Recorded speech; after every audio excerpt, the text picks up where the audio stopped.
PEGI 18.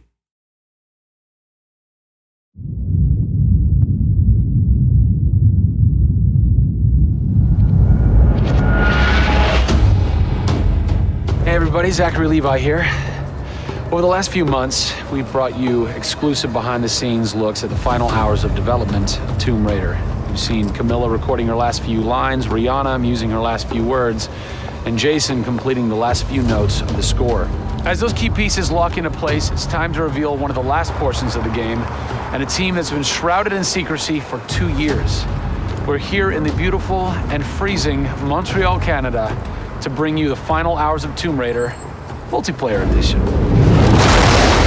These are the final hours of Tomb Raider. Welcome to yet another world-class studio in the Square Enix portfolio, Eidos-Montréal, home of the multi-award-winning game Deus Ex. Locked away in one of the far corners of the studio is a team of experienced, passionate professionals who have been specially brought together to create the first ever multiplayer component to the Tomb Raider universe. Let's meet the team behind the vision, direction, and decisions, and hopefully get a chance to play a few rounds. Here we are at Eidos-Montréal. Before we get into why we're here, Carl, you now have an amazing stash, my friend.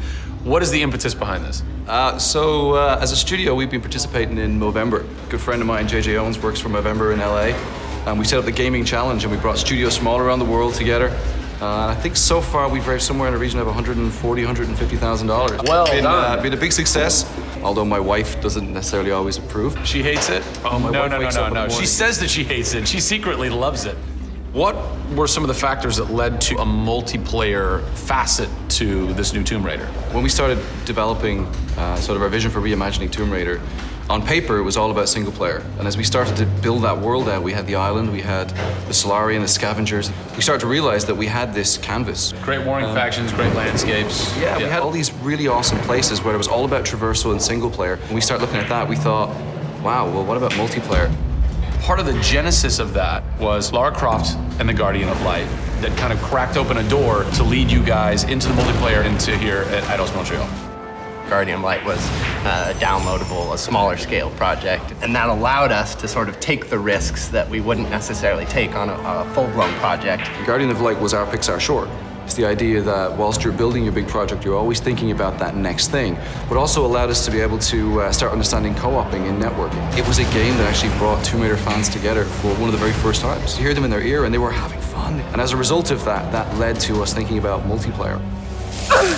Hopefully our single-player experience we're delivering is a very sort of single-player, solitary, immersive type of experience. But at the same time, we believed tomb raiding together with friends would be fun. Tomb raiding, I think that's the first time I've ever heard that term. I like that. It's fun. You know, axe climbing and zip lining and the traversal that we get in there and the traps. For me, it was very sad to have that catch-22 of, it would be great to do this in multiplayer, but we just can't split our resources like that. And that's how Eidos-Montréal came about. We had staffed up our team to develop a single player. Everybody was gelling together really well, and it wasn't something that we wanted to just bolt on. We always said if we were going to do it, we're going to do it right.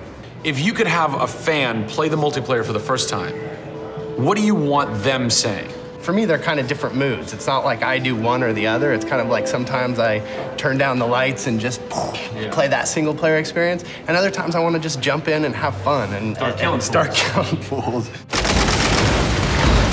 Joe Curry, producer of multiplayer on Tomb Raider. It's the first time Tomb Raider has ever incorporated multiplayer, and you're in charge of that. Yeah. What's running through your mind when you get that call? Well, first off, exciting.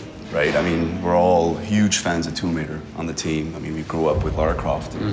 But when we spoke to Crystal, like, we want to do multiplayer, and we're thinking, how do you do that? It's always been Lara's story. You've been in charge of creating the first ever Lara Croft Tomb Raider. No pressure. Multiplayer. No pressure, Zach. Thank you. What are some of the main pillars that you brought over from the single player to the multiplayer to make those two worlds cohesive? The element that really stuck out was survival. The group surviving together. Right. But then traversal, the ability to go up and down and kind of everywhere in a level. The weapons, you know, the characters. What did you guys have to tweak in order to create an engaging multiplayer experience that wouldn't necessarily work with the pieces that were in play with the single player experience? One example is the bow. Especially in the reboot, it's so iconic that we had to make it work for multiplayer. You have a certain forgiveness when you play single player. Multiplayer, players expect snappiness. I shoot you, I expect you to go down, or you can just do what I do, which is take out the biggest gun and just run for them and shoot them out. The environment itself can be a threat. The Solari, the guys that are on the island have had a chance to prepare traps. We've got things like an ammo box that looks like an ammo box, but it's really an explosive device. I need ammo, and it looks just like the regular ammo box, and then you're gonzo. We have a lightning rod. You'll get a lightning strike on the rod, and then you'll eliminate your enemy.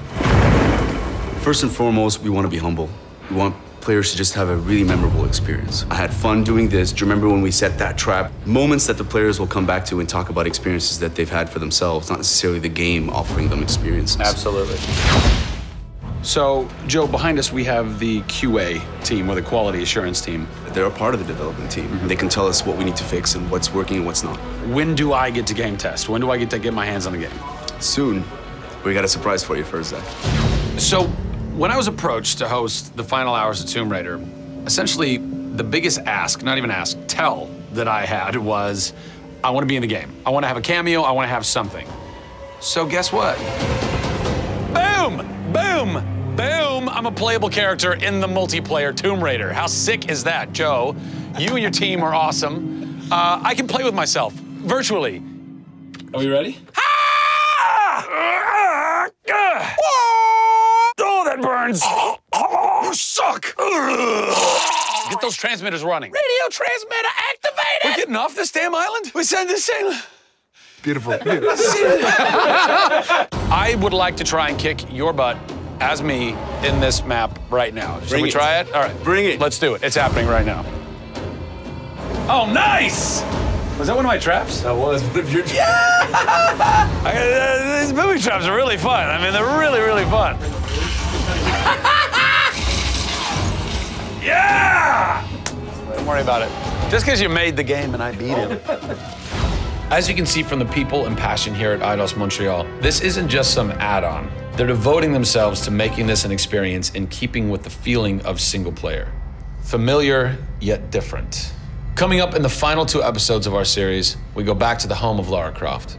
They're taking Tomb Raider to the finish line, and we'll be there for it.